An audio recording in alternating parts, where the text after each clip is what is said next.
afternoon, everybody. Hello again from where does the buffalo roam? I've had a nice brunch and I'm on my coffee. So I was thinking about a lot of stuff.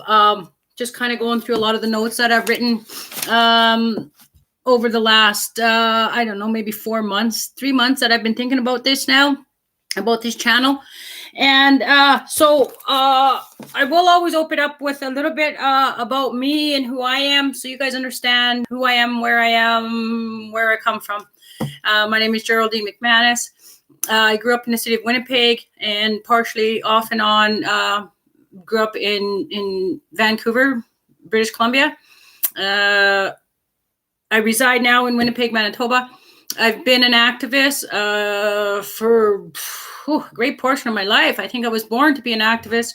I walked in the front lines in BC when I was out there in the 90s, fighting for land rights for Indigenous people that were on reserves around the city of Vancouver. Back then, it was really harsh. People threw hot coffee at us, full cans of pop, glass bottles, you name it, food. It wasn't nice. And I think that I learned to be really strong from that. And I continue to learn to be strong every time I go to the front lines. And every time I involve myself with things. I was one of the people here in Winnipeg who shut down Indian Affairs. There was quite a bit of us who did that. I'd like to acknowledge the youth who were involved in that. That was an incredible idea. It was something that was absolutely needed. We didn't accomplish what we wanted to accomplish. Everyone's welcome to their opinion on that. I myself would have liked to have done something different and try to accomplish more, but I was not the one in charge of that. But anyways, so for the past while, with all the work that I've been doing as an activist, as a spiritual woman, as a prayerful woman, as someone, I'm from Buffalo, I'm from Bear Clan. And I think everybody out there knows and understands what the Bear Clan is all about, the work that we do, the things that we work towards, and that's justice for our people, justice for the land, justice for the water, the animals, and our plant life, our medicines that are so very important to us. And if we do not protect these things, then it is our people, humanity, that will suffer. Indigenous people have been talking about this for a long, long time. In regards to the land and our understanding and our connection with the land. It's a very serious time. We're moving into a higher consciousness now. And I think that it's time for people to wake up and to listen and to really know how to research and find information out there that's important for humanity, that's important for us human beings to help protect our animals and our plant life and our water. Water is most important. And I think that point has gotten across, Mini-Wachoni. And so there's a lot of serious things that we have to get into. And I know that, well, not everybody's going to want to hear about a lot of things that I delve into, but that's, neither here nor there. There are a lot of people who are probably going to say, finally, we're going to speak about all of these things. And it's our time now. So just some of the stuff, of course, environmental injustice. What is the injustice that is occurring around Turtle Island when it comes to what is exactly happening? What is being hidden from us? Of course, as you all know, a lot of the big pipe spills have been hidden from us. There's a lot of fracking ponds that we know are out there. I, for one, has been wondering, where the heck are they?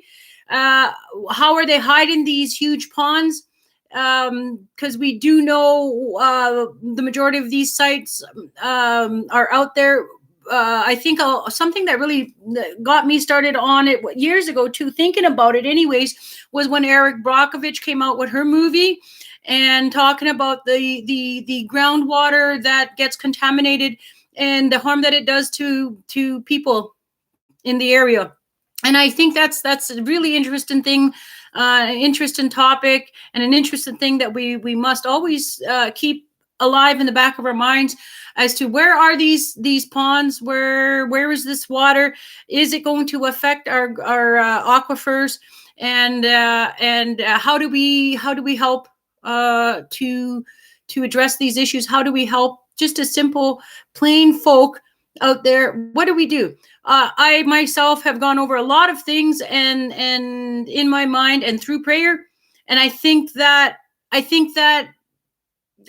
we have a lot of things to look at. I myself have come up with a lot of ideas, but I don't talk about that online.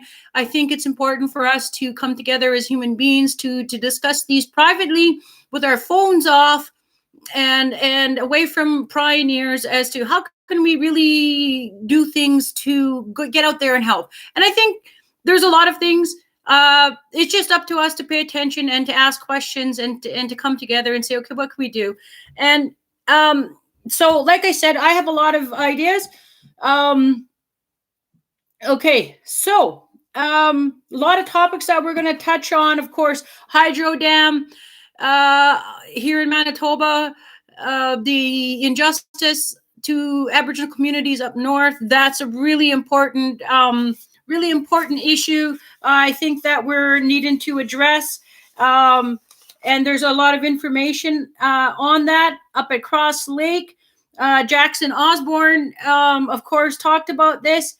And that's a huge environmental story, and I'll get into that. I wrote a piece in school about it, and so yeah, we're going to discuss that. That's one of the topics. Also, Hollow Water First Nation is out there stopping large companies from coming in and taking the sand to frack and to use for whatever else.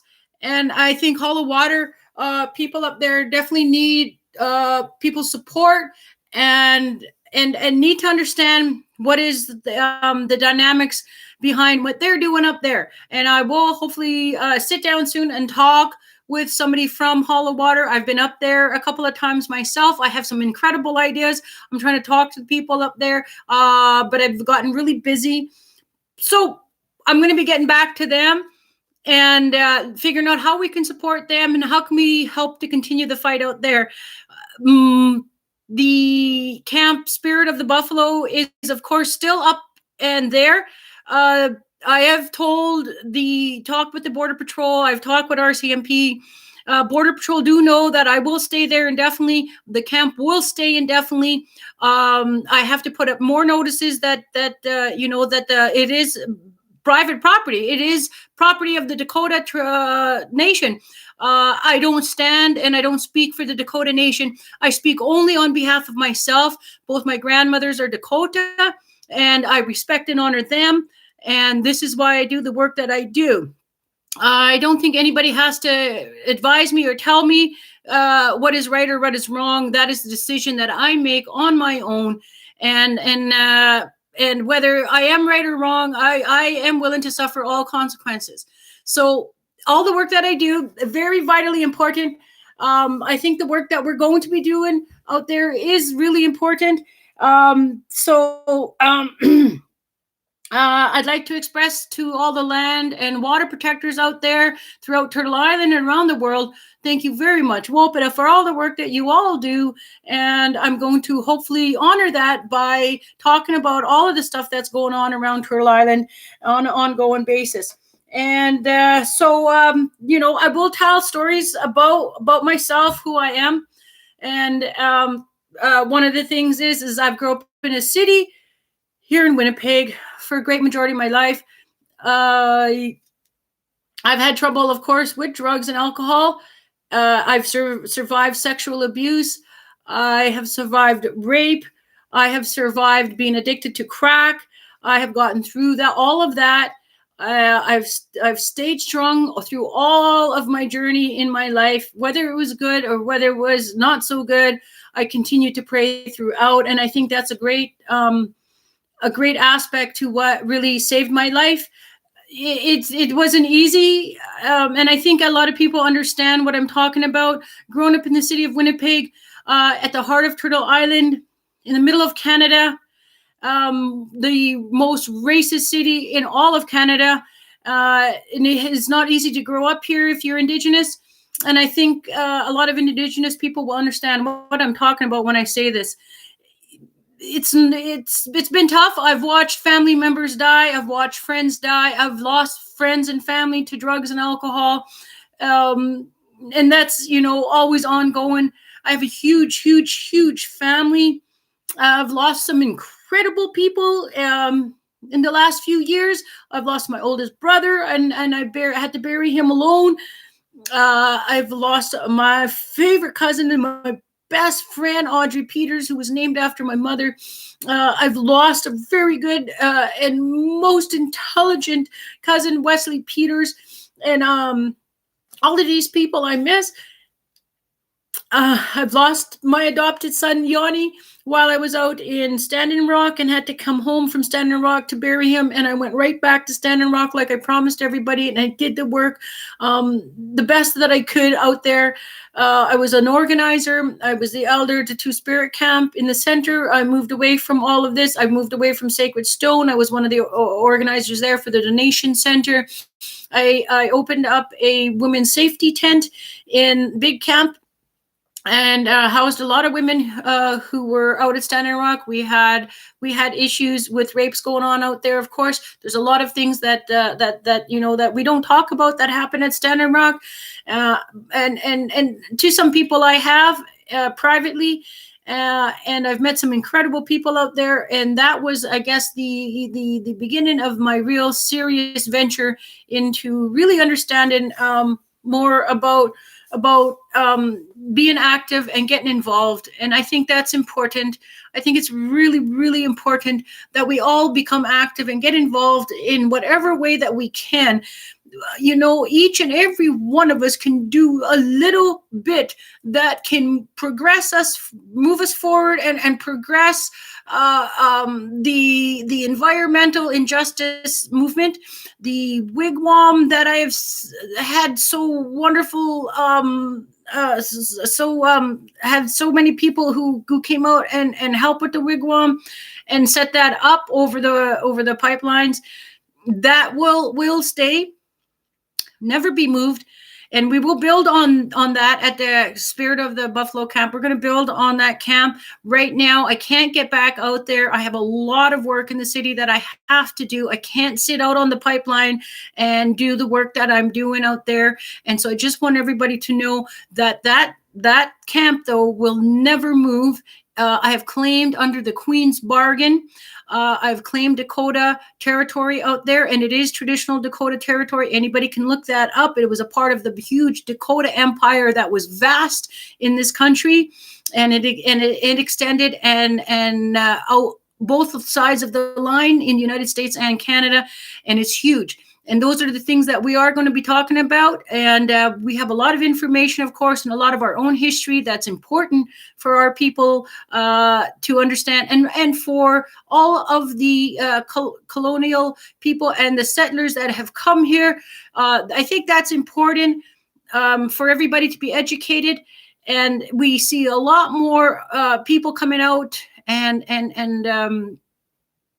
wanting to be in North America, and it's totally understandable. We have a lot to offer. Canada is an incredible country.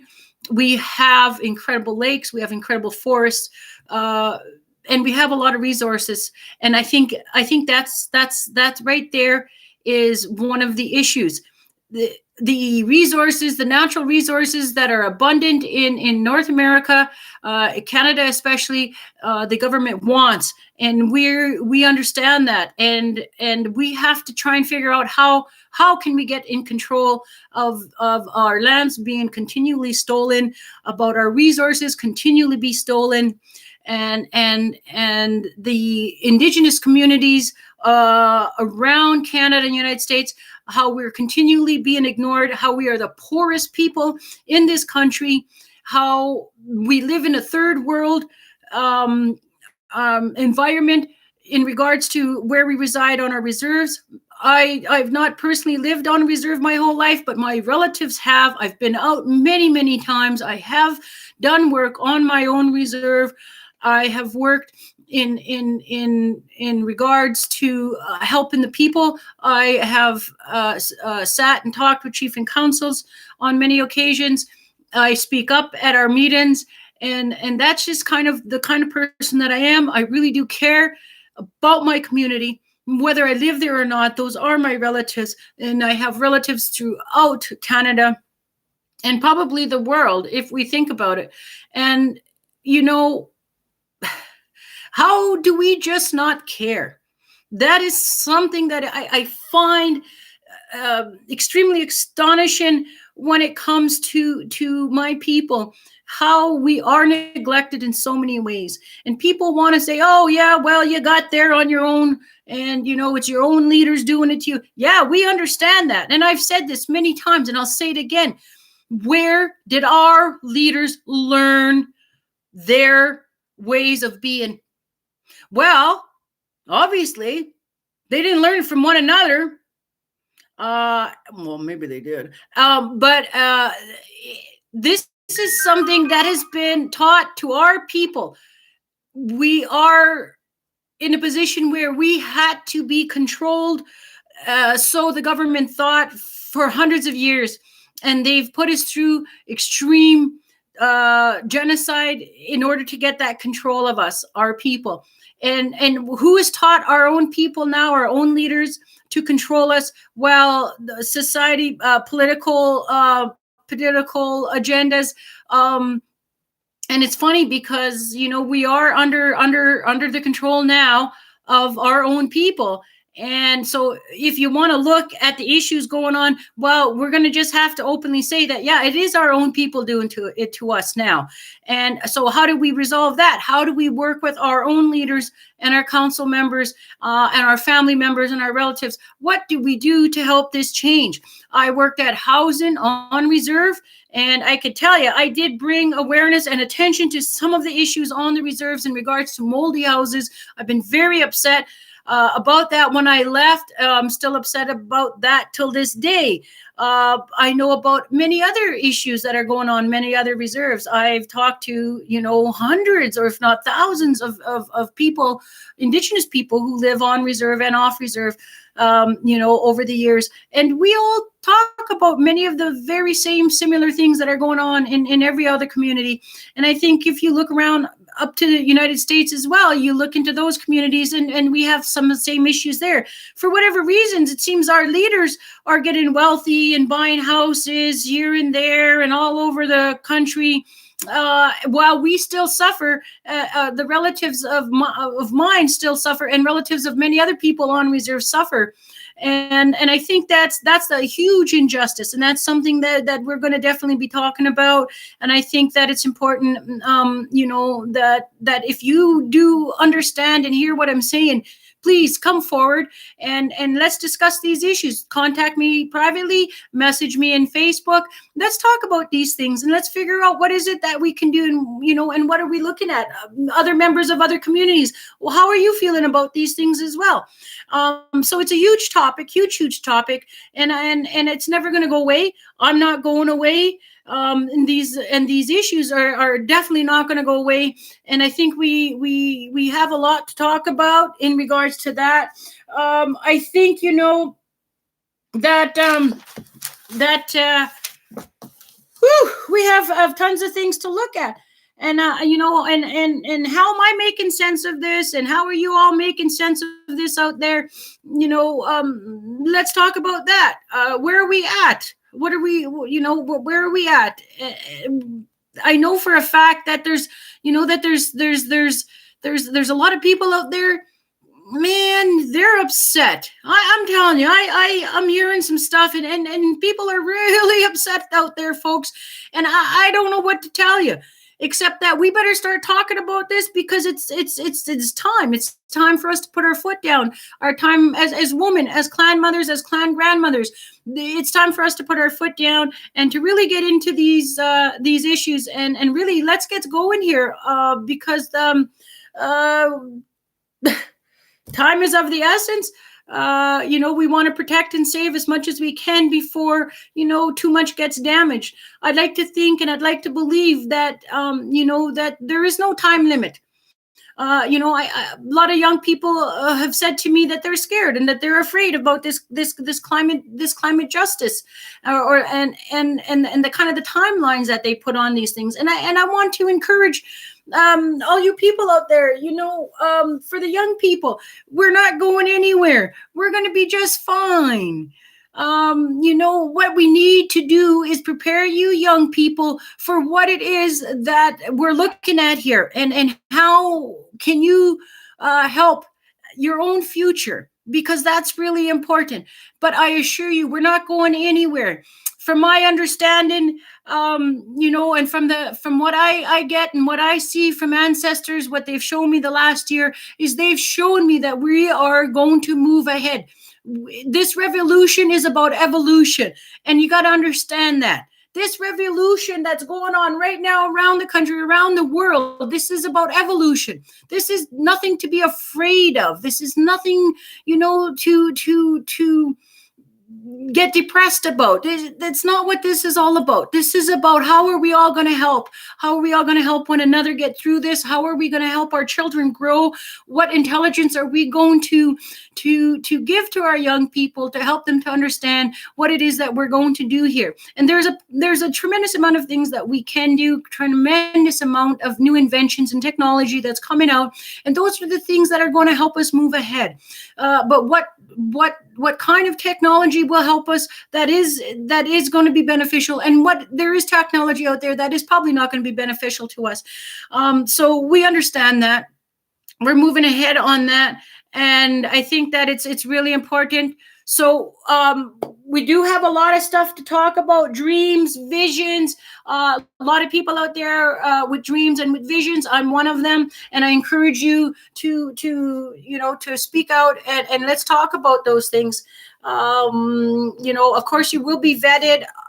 We will have to have a really big discussion on things if you approach me to come on to the show. And I think that, I think it's really important that we share these things. I won't have the time to get to everybody, but I will check and vet everyone and encourage everyone to keep coming forward. Whistleblowers out there in our communities, I'm asking you to come forward. It's really important. If you have information, if you have things that are solid, documented proof, let's get that stuff out there. Let's talk about it, because I think it's high time that we do these things as an activism, as a protector. These are the things that I think about, and these are the things that I look at to help us in the future. So that's the other thing: dreams, visions, survival stories. We're going to talk about those. Buffalo stories, very interesting stuff. How ancestors have guided me and are still guiding me. White privilege, what is it? I never really figured that out until recently, really, to be honest. I never thought about it. I never was that kind of person to kind of judge people with their behavior. If anybody behaved badly towards me, I just ignored it and walked away, and I moved on with my life. I didn't let those things sit and fester inside of me, because I have no time for that. People are mean out there. People are hateful. People are racist. But remember that people are extremely kind and loving and considerate and compassionate as well. There's always a balance to all of these things, and we must always find that balance in order for us to heal, in order for us to get better. Our nation of people, we have a lot of healing to do. And, residential schools have been a heck of a thing on our communities. And, when I mentioned to my Auntie Ivy one time, I said, Auntie, I said, can you imagine? I said, and I can't imagine, a part of me, I can't imagine what it must have been like for my auntie to suffer in the residential school, and for the things that happened to her. And me and my auntie, we talked about these things. And I said to her, Auntie, can you imagine, I said, that what was done to you, many of our relatives came home and did that to us, people my age. They came home from residential school and did to us what strangers did to them. And my auntie said she'd never thought about that. And so I realized that, I bet you a lot of people didn't realize that my generation, we were the people who suffered at the hands of our loved ones, the ones who we trusted, who we knew. So this is the legacy of the residential school. Residential school destroyed some of our people inside. Others were able to turn it off. Others didn't get hurt. Good for them. Many blessings to those ones who survived without being hurt, without being destroyed, without their spirit being crushed, without their body being abused. That was truly a blessing for those of you who got away and didn't have to endure those things. But many of our people did, and they brought that home to us. So I am the legacy of that. I am someone who suffered at the hands of people who brought these things home. And I've endured many things along with members of my family. I was the first one who spoke up and said, we have to break this cycle of abuse in our family. I've talked about the people who were abused in our family. I charged one of my own relatives, and that was a hard thing to do. I ostracized myself from my family because of what I did. And that's something I live with to today. But what I do is I focus on the younger generation. Even though I'm not involved in all of their lives and I don't see them as much as I would like to, I am here to do the work I do for them because they were not responsible for anything that occurred in my life. So I love them unconditionally. Like I still love unconditionally the people in my family who have even hurt me. I pray for them and I put tobacco down for them. And I hope that one day that we can all heal. And when we go home, that we don't have to answer for too much more. Because, when we do go home, we have to answer for everything we've done, regardless. And in our lifetimes, we just try and do better and better so that our children can grow up and can learn from us better things and not these things that have destroyed our people. So our job is to help our children grow, to help educate them, and to give them as much intelligence as we possibly can. And that means going out there and speaking out and doing and saying things that maybe some people won't bother to do. But you know what? Somebody has to do this. Somebody has to go out there and speak about all of these things that are going on here in Winnipeg. I think that it's really important to get this information out there. I think it's really important for us to take a look at what's going on from the heart of Turtle Island here. It's really important for us to pay attention to all of these things. The wigwam that I put out on the line, the elders or the ancestors spirits have spoken to me about it, and they've said, and they showed me something one night which was really interesting, and I actually got a really good kick out of it. I laughed. It was about 3:30 in the morning. They showed me a picture of the wigwam on the line, and it looks like a big igloo on the line. When you look at it from a distance, it's huge, and with the front little entrance and the big, it's awesome. There's a lot of changes that have been made and a lot of changes that we have to make to our wigwam out there, and to do other things out there to build the sweat lodge that will be comfortable all year round for people. There's a lot of things that we have to do, and I think it's important that that we get out and we do these things. And this summer, I'm hoping to have all of that available for people to come out and be able to do that. I've talked and met with a lot of people over the last little while. We've got a lot of incredible things coming up. And I think that we're going to make some headway. And I think it's important that we pay attention to what's going on in our city, what's going on in other cities around Canada, and what's especially going on in the United States. And also one more step up from that, what's going on in the UK and Europe. And listening and paying attention, because unfortunately, I hate to say this, people, but shit flows downhill. and from the UK and from Europe, it flows into the United States, and from the United States, it flows into us here in Canada. So, my idea has always been, if you see something coming, if you see a truck coming at you, what do? You jump out of the way, or to save yourself. And so if we know there's stuff coming at us, then we have to figure and think about, what are we going to do to try and get out of the way of these things? What are we going to do to bring attention to these things that are coming at us? And so that's kind of something that I want to talk about. That's really something that I'm going to be looking more and more into. And of course, like I said, I communicate with a lot of different interests and people out there. I've had a lot of interest in people talk to me. And I think that, the world is opening up with this new media format. And I think that we should take full advantage of it and get out there and find out what's going on. I encourage you all to do the same thing in all of your communities, to look at what's going on around you, to stand up to what is wrong, to stand up to the injustice, become a part of the Bear Clan, whether you are or not. Do the work. And it doesn't matter which clan you're in. We all have our jobs to do, and we understand that in the Indigenous community around the country. Those of us who are from clans and understand clans, those of us who are working on tribal law, those of us who are working towards all kind of things that'll better our communities, you all out there understand that. And I think that we're working towards it. I'd just like to hear and see more of it happening. We have one of the largest Aboriginal radio or TV stations out here, APTN. That's interesting. There's a lot of stuff always going on there too. I, however, don't watch a lot of TV, so I miss a lot of stuff.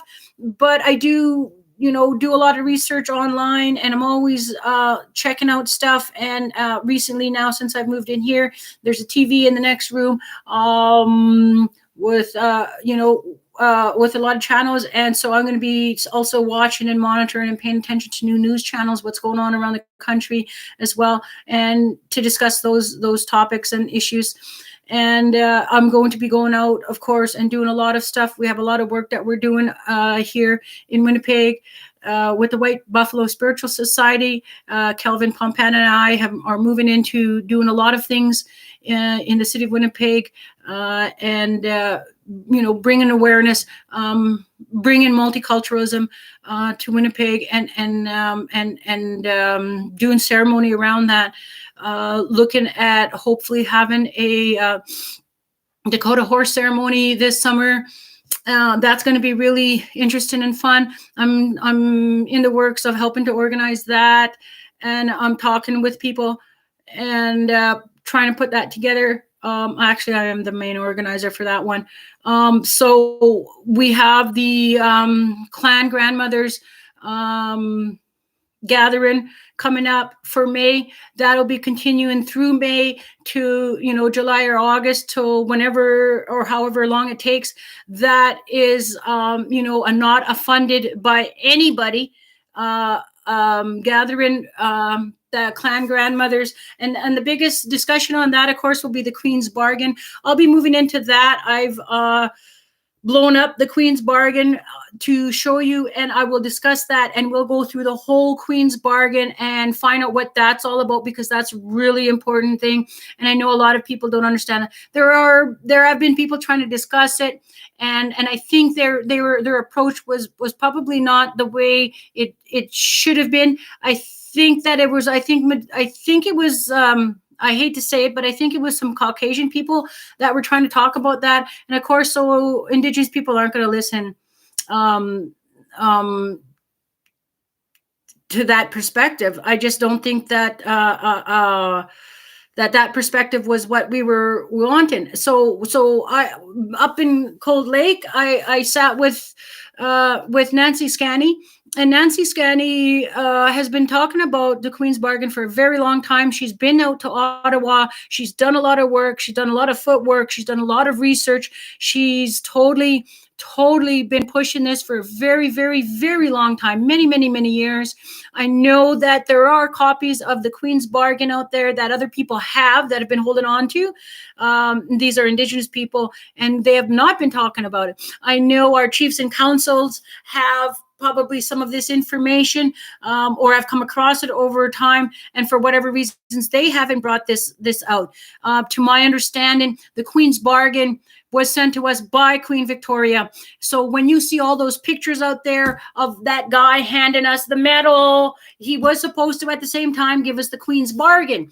And however, that didn't happen. The Queen sent this bargain over to us. It's got very important information in there, especially when she sued Hudson Bay of Canada. That's important to understand, that was done. The $5 a year that we were supposed to be getting, that wasn't supposed to be $5. That was supposed to be $120 a year.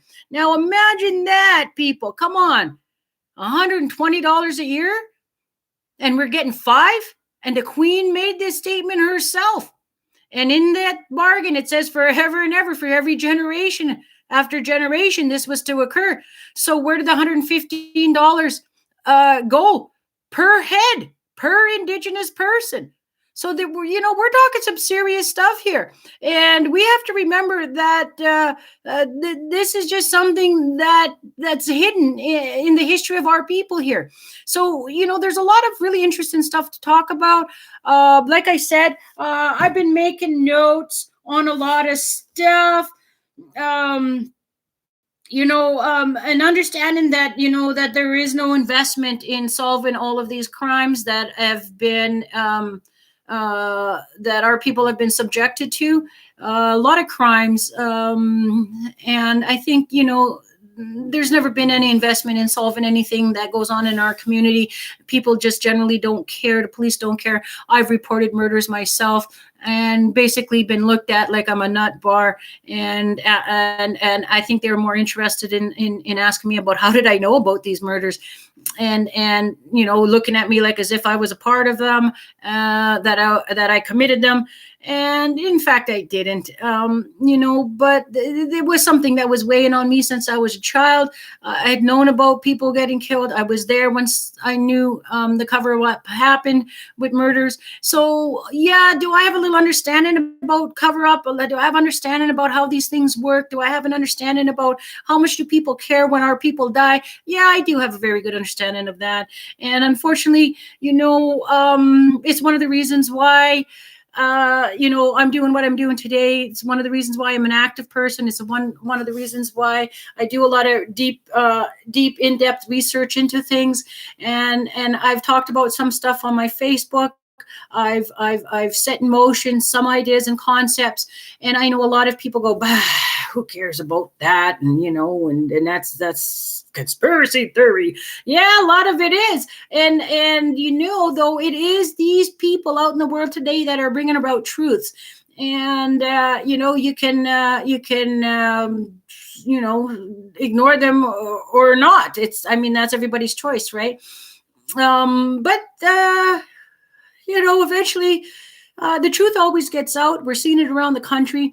The truth is coming out about what's going on in the Hollywood community, what's going on in the elite community. There's a documentary out there, The Finders, Finding the Finders. That's a very interesting documentary done by Derek Brose. He's also an Indigenous man from Houston, who's doing a lot of interesting work. And that these are the things that probably, in some instances people would care not to listen to that stuff, and that's fine. But and there'll be specific shows, and I'll try make sure to give you a proper headline so you kind of have a good idea of what I'm going to be talking about. But anyways, so lots going on. We're thinking of it was brought up to me that we were going to build a mini home out on the line. Also, of course, though, we're doing the Sweat Lodge. I'm thinking and hoping that we can build another wigwam out there to protect our Sweat Lodge that we're going to build. because definitely Sweat Lodge needs to be built. We're going to pray right at the heart of Turtle Island. I've been praying out there for a year, more than a year now. I go back there every chance I can get. However, my finances really restrict to me to what I can and cannot do. There is times when I don't have insurance for the van. There is times when I don't have gas. I have people doing fundraisers out there, and that's been awesome. Thank you very much to the students at UOW. Let's see, they're not UOW, I think they're an off-campus university. Pardon me for not having that in front of me, that information. They've done a wonderful fundraiser for me. We raised $500 I think what was a couple weeks ago, and I have people who send me money, and that's helped, and I've put that aside. And we're going to use that towards some material to get out there, because plywood is really expensive. We have to get other things to help prevent the mice and the rats coming in to destroy our wigwam, because in the position where I'm at, it's a lot of rodents out there. And I lived all year with those rodents out on the line. And you know what? It's been fine. But I'm not one to go and hurt any animals, so I'm really trying to work on a way to just kind of repel them and keep them at bay and away from us when we're doing whatever it is that we need to do out there. And that's pretty simple stuff. So we're going to be doing that, and so lots more building out on the line. The wigwam will never move from above the pipelines at the heart of Turtle Island. Remember this: where the wigwam is, where we are, we're 2 degrees off. So any direction we go in 2 degrees, that is at the heart of Turtle Island, and that is where our camp is. The camp will continue to stay there. We're never going to move. We have a lot of work to do out there. We have a lot of awareness to raise. So what the ancestors showed me in that dream when I woke up 3:30 in the morning, they showed me to write on the side of that wigwam, Environmental Injustice Education Center. So that's what that place has become. That's what they've had me out there sitting. They've showed me, the ancestors have showed me many interesting things going on or that are going to occur. I myself sit on that, and I'm still in prayer with it all. They've showed me how to bless that road. They've showed me how to bless the land. They've showed me how to put 2 feathers together that I had that I didn't know what to do with. I do know what to do with feathers, but I had 2 feathers, a condor and an eagle feather, and I wasn't sure, when I'm doing ceremony, which one to use or how to use it. And so what they did was they showed me that they wanted me to use the condor and the eagle feather, the healing eagle feather that Doreen Bernard gave me, and Bernard and blessed me with in Detroit when I was at the environmental conference out there in Detroit before I started the camp. And they showed me in a vision that there was a stick in a pile of brush in the ditch that looked a specific way, and they showed me to get that branch and to cut it down, and they showed me how to put the feathers in these branches and make these 2 feathers work together as one. Interestingly enough, these feathers came together at the heart of Turtle Island, bringing the South and the North together. Understanding the prophecy of the eagle and the condor is extremely important. I myself don't know and understand everything about it, but I'm hoping in the very near future that I get much more educated on this and begin to understand more, since they've brought these feathers together for me at the heart of Turtle Island in the center. Interestingly enough, right in the center of the United States and Canada, they showed me how to bring these 2 feathers together and make them work. So I carry those feathers now as one on a specific stick that they showed me to wrap in red, and how to put the big eagle feather in there. And I'll show that to you after, I guess. And so that's been very interesting. And lots more things happening in that regard. It's all about healing the land, healing the people, educating the people, becoming more consciously aware. That's, I think, a really part of what this time for all humanity is about. It's about coming together, working together, understanding our stories, understanding our history, especially. I think that the history part is the most incredible thing that we have to understand. I've always said this to people, and before I even knew I was going to do any of this work, I used to say to people, I think we have to go backwards before we can go forwards. And I never understood why I kept saying that until I realized that it was important to understand your history in order to go forward. And a lot of people may beg to differ on that point of view of mine, but to me, that was the most logical solution that I could come up with, was about finding out more about history. And it wasn't about my own history, to be honest. Ancestors showed me European history first, and they wanted me to understand all that history over the Great Pond. And I did that, and I researched everything over there that I possibly could find, that I possibly wouldn't think that I need to understand, and it's been very enlightening, scary at times, but enlightening. And I think that I wouldn't be able to have moved forward as much as I have unless I'd understood all of that was going on over there. So yeah, lots. And then I just continued to research things going on in the United States, things that are going on, things that I think that touched on me, things I think that made me think. I mean, I've always wondered, where did all this abuse come from? Where did all this hatred come from? Where did the genocide come from? Where did all of these things come from? And I think that was why I just continued to search and search. And I haven't stopped searching. I actually still find there's still so much more to know. And I keep on searching. But at this point in time, I have to think about what's going on, in regards to what I'm doing. And I been out on the line, and there's been a lot of media attention on me on the line, but I never really got to explain anything about me or who I am or what I'm doing. So I'm putting this out there for all of you people, who are maybe interested in who the heck I am and what I've been doing out there and what's going on. And I think I can keep talking about this forever and a day, but I'm going to try and keep everything limited to what we're trying to do with this channel, with Where Does the Buffalo Roam? There's a lot of buffalo stuff coming up. I really believe, honestly, in all my being, I think it's the Buffalo Nation that was wiped out. The Buffalo Nation is rising up again, and I've been shown a lot of things in regards to that. I've had Sitting Bull's granddaughters come into my life since the 90s, 2 in the 90s, another one in the 90s, and then Auntie Ivy, who came into my life over the last while, and who's been, was someone who was really important in my life. And she was the 4th granddaughter of Sitting Bull, who came into my life, and she adopted me into the family.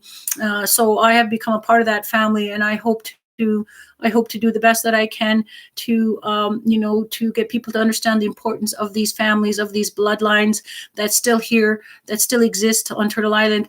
And there's lots of them out there. And I'm going to show you, and I'm going to teach you, and I'm going to help you to understand how that is possible, maybe who these families are, if I can, and to speak about those things.